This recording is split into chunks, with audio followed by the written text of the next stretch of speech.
माघ महिन्यातले गणपतीच म्हणजे गणपती बाप्पांचा बड्डे आणि आम्ही गणपती बाप्पांचा बड्डे साजरा करण्यासाठी गेलो होतो पियाकडे. जे की मला पहिल्यांदाच कळलं की पियाकडे आम्ही गिफ्ट देतो, जे की पेन आणि वह्या पुस्तकं असतात, जे की ती अनाथ आश्रमात देते. हे बघा आता मुलांनी इतकी धमाल केली, लहान मुलांनी. हे बघा आमच्या लहान मुली. आणि थोडी तर नौटंकी पाहिजे हळदी कुंकू देताना.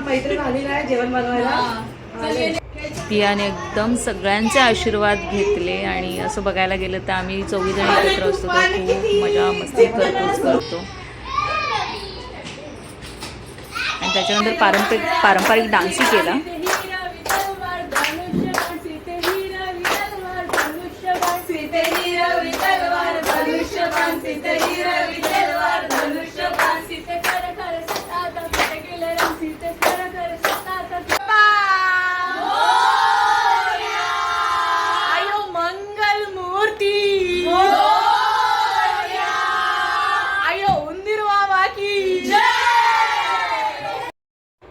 बाप्पांना बाय करून मग आम्ही घरी आलो आणि संध्याकाळी बाप्पांचे विसर्जन झाले. So thank you for watching travel with me नू.